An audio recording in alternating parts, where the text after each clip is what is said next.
Okay, we will start slowly to let people connect, but we will begin the webinar right now with Jérôme. Let me introduce myself. I'm Thomas Larieux. I will be your host today for this new webinar, this mid-year review outlook for ocean freight and container shipping more specifically. I'm the CEO of Apply. We will talk 2-3 minutes about Apply later on. But let me also introduce Jérôme de Ricles, who is our shipping expert at Apply. And we are very pleased today to be Jérôme and myself present at this webinar. Not close one each other like the previous time, because we are in a business trip, each of us on different parts of the world. Nice. I mean, thank you, Jérôme, for being here. Thank you, Thomas. Good morning to everyone. And yes, very pleased to be with you again for this exercise that we will hope informative for all of us. Okay, we are good. I think we have almost everyone that is now connected. Thank you very much. We are very. We received about 300 registrants and people that wanted to be connected to the webinar. So that's great. To begin with, you will receive at the end of the webinar the slides that you will see here, the recording also of the webinar, and any materials that are available also on Apply or on the website. So I know that some people are asking each time, do we receive the slides? Yes, slides plus the recording of the webinar. Additional points before starting the webinar, you have a Q&A part in the Zoom meeting that we are using today, the Zoom webinar. Please use this Q&A to ask any questions during the webinar. We will not allow you to speak during the webinar because you are very numerous. We have a lot of people connected today, so please ask questions in the Q&A. I have the chats just open on my side on the screen, so we'll be able to take the questions live and ask Jérôme, and we will exchange on that. Okay, let's start now. The agenda of today's webinar is the following. First, we will introduce Apply for the one that don't know about Apply. It will be a quite quick presentation of 3 to 5 minutes, and then we'll directly go in the heart, the center of the topic today, that is container shipping, an update on the 3 scenarios that we presented at the beginning of the year, 2025. What are the updates? What happened during this first semester 2025? And this would be here an exchange with Jérôme on all these topics. And once again, if you have questions during the webinar, please feel free. It is an interactive webinar. We will take all the questions if we have time, but this is really the objective of this webinar. And then we'll go directly on the freight rate trends to have a deep dive here on the global trends, and finish by another Q&A session if we didn't have the time during the webinar to answer all your points.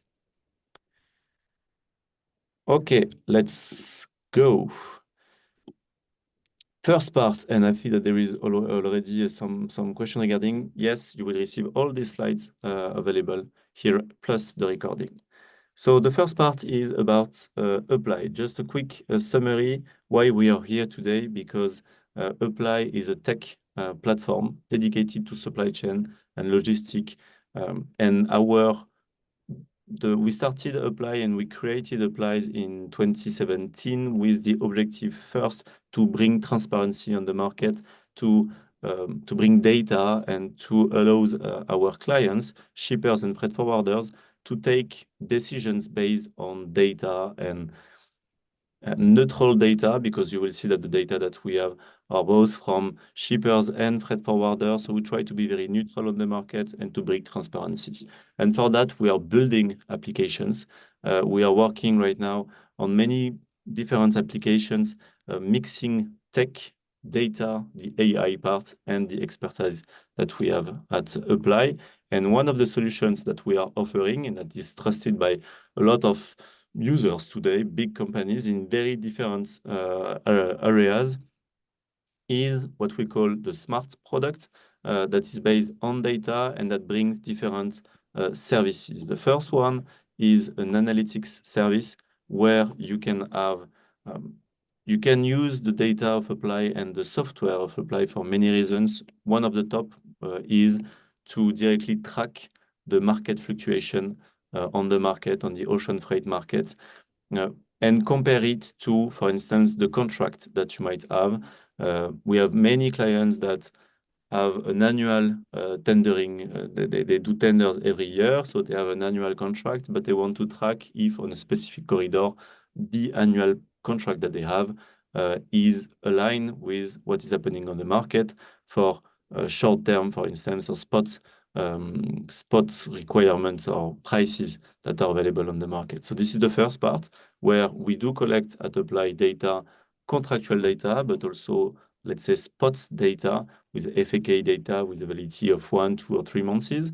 And we allow our users to use this data and mix this data to then understand what is happening on the market and see and compare it with their own rates.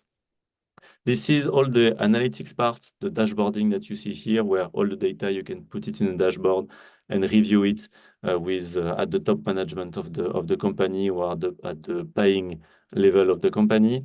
And we have for sure the market insights. That is where Jérôme is one of our experts, and that is taking all this data and bringing information via webinars, via white papers, or via different reports that we are publishing almost every week.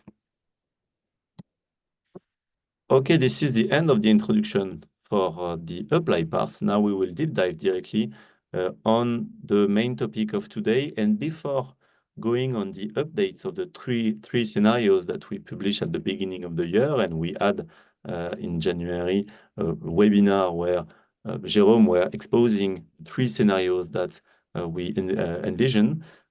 First question, very broadly question for you, Jérôme, is what do we need to, what is your feeling about the first semester? What are the main takeaway from this first semester that we have seen in 2025? Yes, thank you, Thomas. I see 3 takeaways that we have learned from first half. Basically, now we have enough feedback in order to assess the alliances changes that happened in February. That was prepared before, but that really happened in February. And the first takeaway, it is that quality has improved.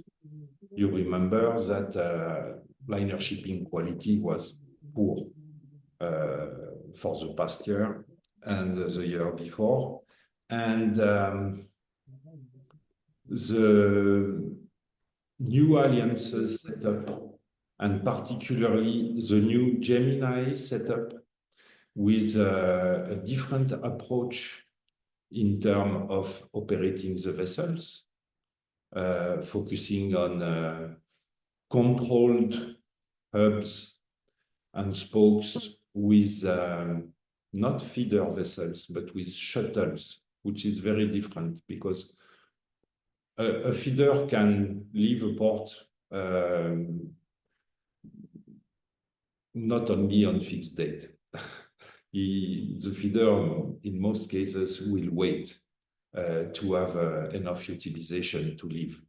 A shuttle, it is a different approach because whatever the utilization of the vessel is, it is a fixed window departure from each port. So it has been really interesting to see that Gemini, when they came with this setup on the market in February, some people had doubts because they were claiming and they were targeting more than 90% respect of reliability of the schedules. And now, after enough months, we have seen that they achieved that. So in terms of quality, it helped the market also to have a competition on this topic. And let's say when the average quality of the big players was between 50 and 60% last year, now the average quality figures are in the 60 to 70% bracket. Gemini is the leader. MSC is the second, more than 70%. And they want to challenge a direct call model with the hub and spoke model. And then we have Ocean Alliance and Premier Alliance just behind. But it is very interesting, I think, to notice that the quality standards are better than they were. First point. Second point, even with Trump politics on tariffs, a lot of troubles, lot of uncertainty, lot of a big roller coaster every time, plus the latest issues regarding the war between Israel and US with Iran, the market, the freight rate market remained quiet, I may say, very mature, very not having epidemic reactions, but just following the old offer and demand parameter. So it is, and we will see it later on with the rates. But it was interesting to notice that even if the world was going a bit mad, shipping markets remained quite clever and having a professional approach of what was happening. And so it is quite important. The third point, the third takeaway I will keep for the summary of the first half is the fact that after 1 year and a half, the market behaved like if Suez didn't never exist. So it's a bit a game also, because we have all understood that keeping the longer route as the new normal route may also help the carriers to have a better fit with the capacity. It has been demonstrated already. And yes, some people on the market say today that, well, for the carriers, first the pandemic, then the Houthi, and now the war with Iran, it keeps pressure on the rates, it keeps pressure on the market, and it keeps pressure on the route via the Cape. And you remember maybe in April, not that long time ago, we were expecting the market sooner or later to come back via Suez massively. Why? Because there were no real new attacks from the Houthis since the beginning of the year, and because we were looking at war risk premiums that were decreasing. And now, with the new threats on the shipping markets in this area, we have a strong argument. The shipping lines have a strong argument to keep the cargo flow and to keep the vessels flow and to keep this new normal through the Cape Road, particularly, and that was something we learned from 2024, particularly because we have seen that the shippers are wanting regularity. And now they have a kind of regularity because all the services, the setup are done through the Cape. and they regain in quality.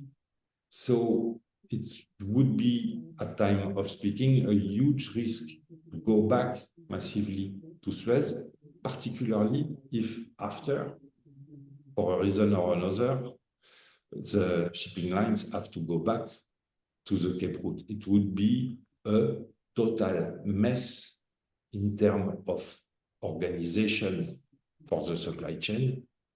And there is also an important point to notice in terms of cargo coverage by the insurance from the cargo side, but from the vessel side.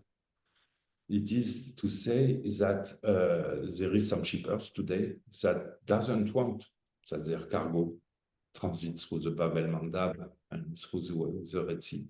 They insist at time of booking to pay a lower premium to go to the Cape Route. So these are my three takeaways for the first half. There so many things happened, but to me, these three things were strong drivers.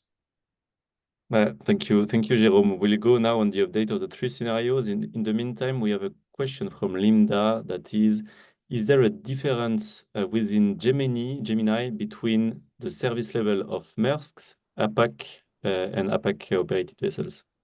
Basically, no, because I think there is at least 2/3 of their fleets which are shared.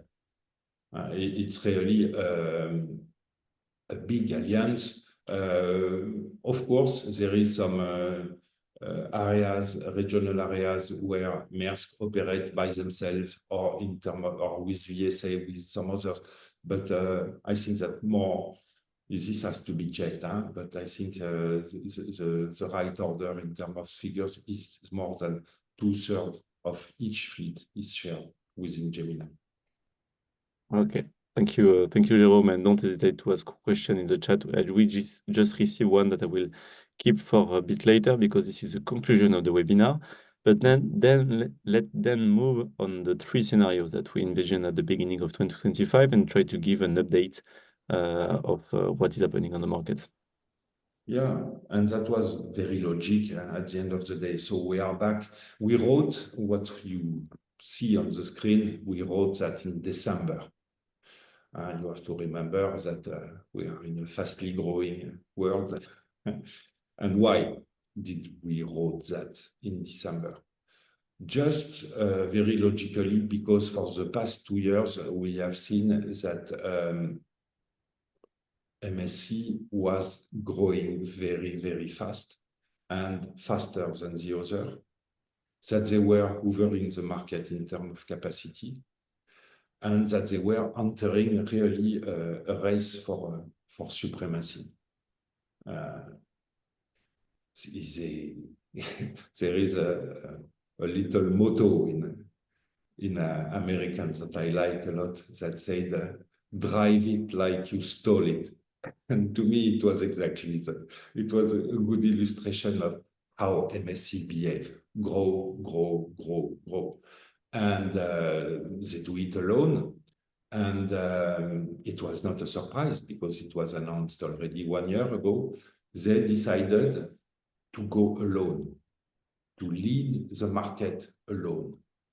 And lead the market alone, okay, you are the big guy, you are the new sheriff in town.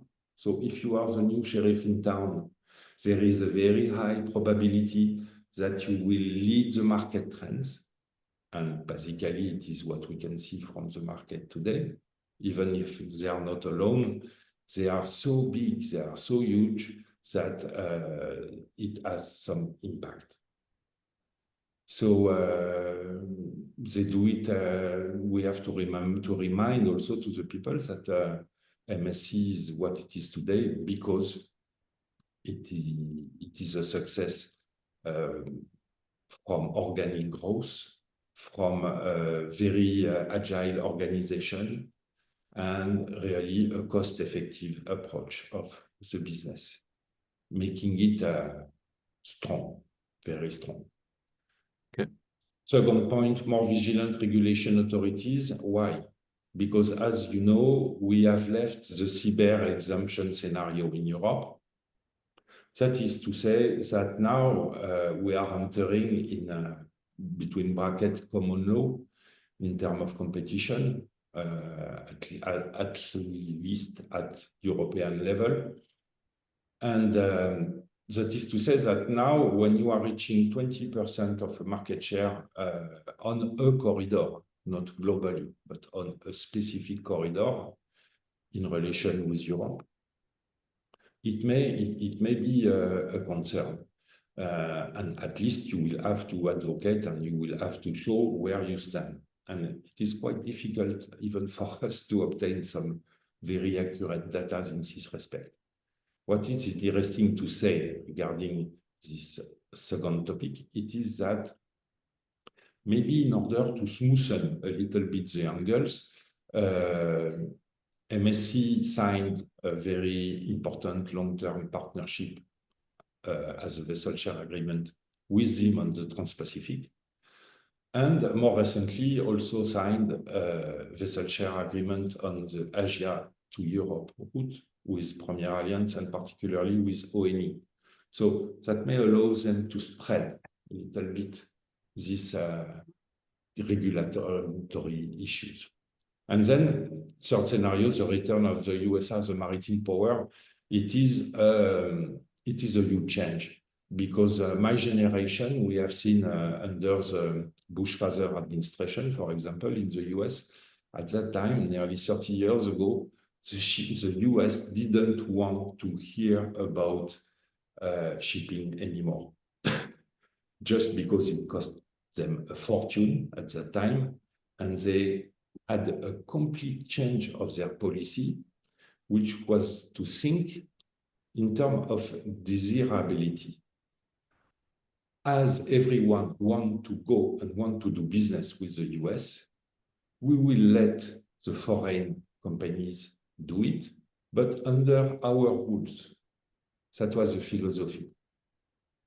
So they offshored completely the maritime sector to friends like Maersk, like Hapag, also in Europe, strong friends, historical friends, but also to all the rest of the market under the scrutiny of the FMC and other administration.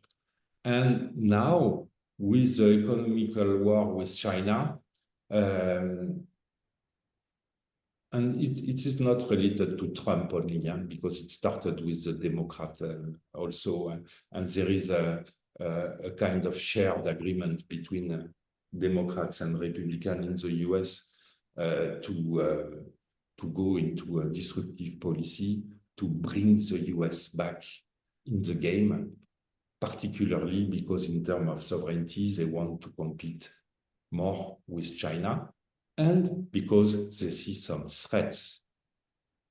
And they see some threats effectively, geographically, in terms of the northern part of the Americas.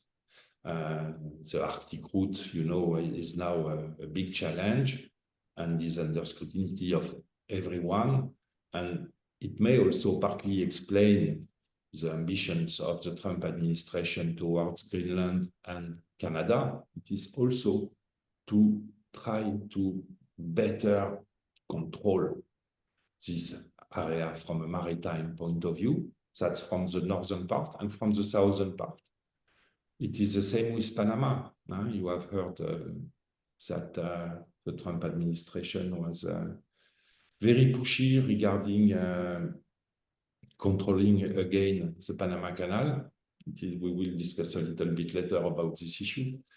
Yeah. Effectively, it is a clear vision in terms of the new American policy to revamp completely the whole sector. Thank you, Jérôme. We will deep dive now on the.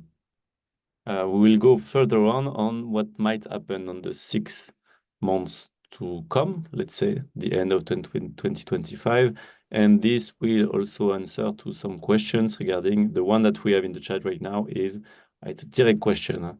What are we expecting for next year or the year to come and next year in terms of rates, demand, and supply? Is it going up or down? So we will answer that later, but let's try now with the 6 months to come. Yeah, for the 6 months to come, we upgraded our scenario number 3 and we ramped it scenario number 1. Because in February, you may remember that there was this announcement regarding the project for tax for the Chinese-built vessel making some calls in the US ports. And it was a bit special. The company, the shipping lines were shocked when they learned that. I remember the reactions early in March at the TPM in Los Angeles. The shipping lines didn't felt very, very comfortable with this issue. Firstly, because the first version of the USTR of this plan, which was a plan that was built by Catherine Tay and Democrat and their teams, and that has been followed by the Trump administration. But the price was so high that it would have represented more than $1,000 for containers. And in the US, so it would add a clear direct impact on floor inflation. That was not something that was expected. And then in April, we had a second version of the USTR. And now we have a quantum of 200 to 300 US dollars we can expect for the new rules to be applied to the cargo in October. It is interesting to notice that there is already some carriers by anticipation to prepare the market and to prepare the customers who are announcing or already invoicing this tax. And effectively, well, I will not read the paper. You can see the slide. You can see it more than, but basically these are the key points. The key points, yes. Thank you, Jérôme. Regarding the next one, so during the 6 months later, we are talking now about the MSC domination that was ranked number 1 at the beginning of the year.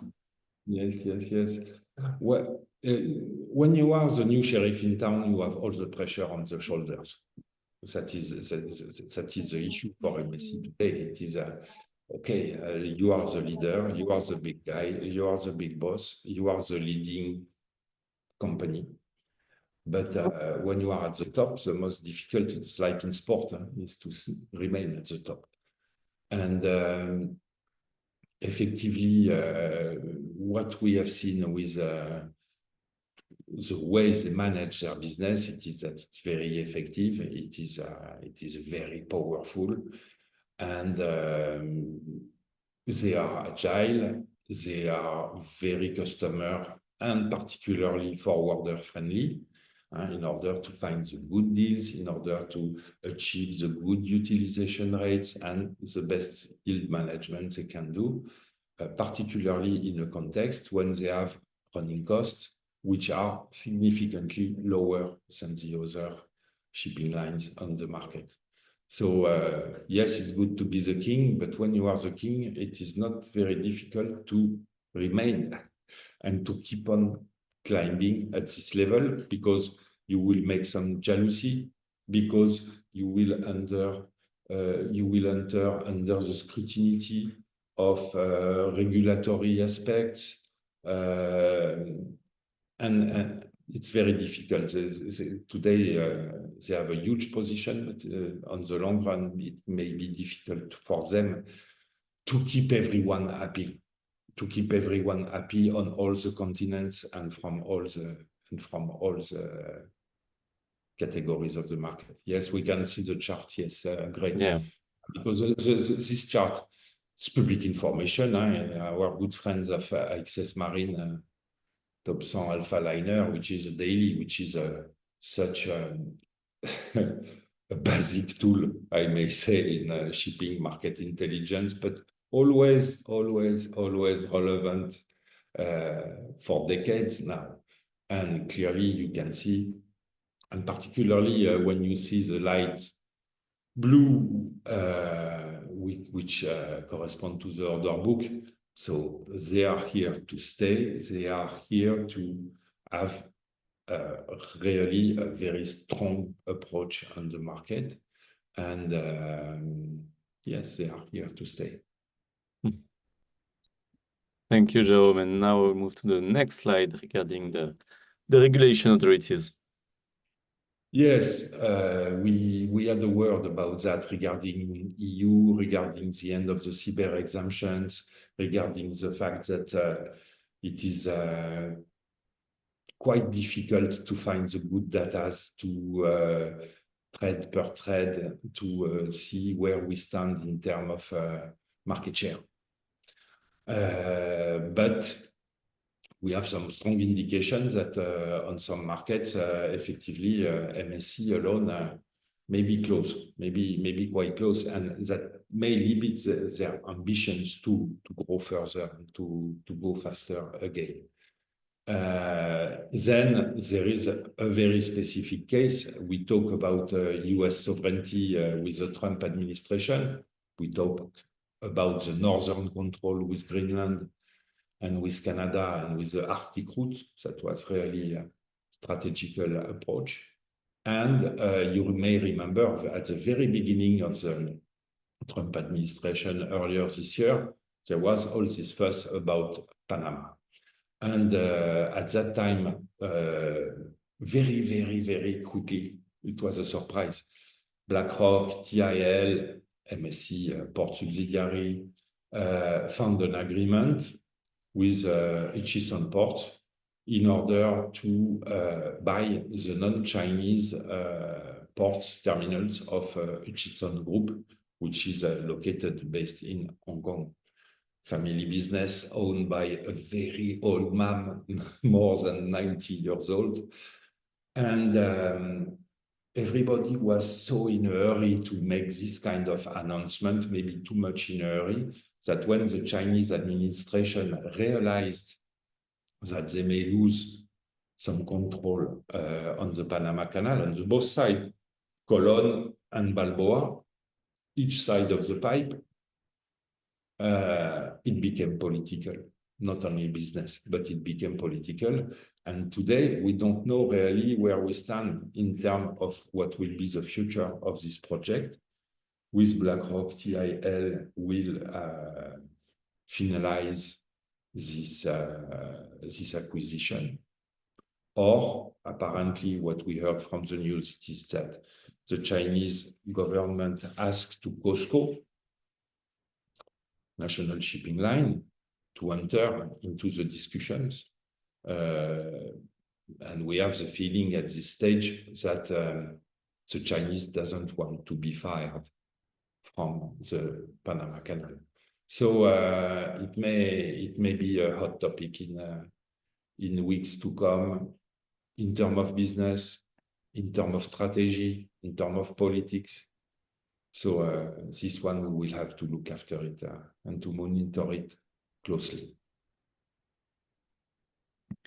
Thank you, Jerome. So this is to wrap up the first part, the main part of the webinar, where we were talking about what are the main takeaways of the first months of 2025? What can we expect for the 6 months to come? Now we're entering the part of freight rates trends, where we see the soft landing you were talking about, Jerome, at the beginning, that were not the price war that we were expecting for now. Can you maybe comment a bit on that and then see of what we can expect in terms of rates for the months to come? Of course, on Asia, Europe, we have seen, yes, the drop that you can see on the graph, and then it ticked up a bit in the past weeks. Why? First, because there were a lot of blank sailings. Then, second topic, it is because there were some capacity that was deployed to the Trans-Pacific to try to secure as much front loadings as they could on the Trans-Pacific. And so the ratio between offer and demand between Asia and Europe was quite favorable for the shipping line. So we are not talking about crazy numbers, but we are more talking about stability. But the market maintains the consensus on Asia-Europe, which is very different to what happened on the Trans-Pacific, because what we see it is that Trans-Pacific rates are now decreasing quite fastly, and that the front loadings were not as big between Asia and the US as the carrier expected. And now we are close to the closing date of the 9th of July. And of course, market is expecting what is going to happen with the new negotiations and wrap up of the new negotiations regarding the tariffs. I'm sorry, I'm a bit late. No, it's good. It's good. Thank you. Thank you, Jérôme. So we have one additional questions, and we are entering to the Q&A part. This is mainly linked with the rates to come, to what to expect. We receive a lot of questions regarding people that saying in Q4 2024, for instance, we ran a tender with a fixed price over for 2025. These fixed price are today at a cost where it's better for us to go on the spot markets. So the question is, what is the right share, the right mix between spot and contract? I will take the first part of the question, and maybe Jérôme, you can add also some of your knowledge regarding what we can expect on the market for but you were talking about that. But I will take the first one because this is very often a question that we are asked. What is the right mix between spot and contract? Honestly, there is no good answer from my point of view. It depends also on risk management, having a contract with fixed rate, with fixed capacities available, with the quality of service. You were talking about that also, Jérôme, at the beginning, where the quality of service improved in 2025, and the timing and the right schedule. So it depends on the requirements. Let's say what is important from my point of view is to have the tools, or at least to be aware of how the market is moving, in which directions, to be able to compare the contract rates that you have with the spot rates, let's say, that are on the market, to maybe rerun a tender, or to try to take a part of your business, of your transportation, and run again a tender. I don't know if you have a specific view on that, Jérôme. Oh, fully agree with you, with your comments, Thomas. What just I may add, it is that when you were a BCO 20 years ago, it was 100% full contract, and the shipping line would have not understood that you split or give a share of your volumes to the forwarding market in a more opportunistic approach. Today, this has disappeared. And a shipping line talking with a big shipper can perfectly understand that there is not the majority, but let's say between 10 and 20% of your volumes that you want to keep to control, not through the global contract, but through the spot market, and mostly via forwarders, of course. And you are right, there is no good balance. It depends really about your businesses. But as a matter of fact, yes, what we say from the big BCO volumes, there is now, it's normal to have 10 to 20% of your volumes on the spot market. Thank you, Jérôme. This is exactly the share also that I have in mind, and that people are, I mean, when I talk with shippers on the market, this is really the share that they have in mind. Okay, thank you. We have additional questions, really regarding the rates and what we can expect, but we show that on the previous slides, and that the fact that the market was decreasing, or at least we have a soft landing that is over there, and the decline in freight rates seems possible for the second half of the year. We cannot expect rates for 2026, but guess this is aligned with what we see for the 6 months to come, and then to the year to come, and then for sure everything can happen. But you have, I guess, I hope that the main takeaways are clear for you regarding what happened on the first semester, what might happen on the second semester of 2025, according to the different scenarios presented by Jérôme. I will end on this part since we have all the questions that have been tackled, almost all the questions. Thank you very much for your time. Once again, all the material will be available. You will receive the slides and the recording of this webinar that will be publicly available. Feel free to contact us, Jérôme or myself, if you have any questions regarding the market, regarding Apply, whatever. And thank you, Jérôme, for your time being here. And thank you all. Thank you to everyone. Thank you very much. Bye. Bye.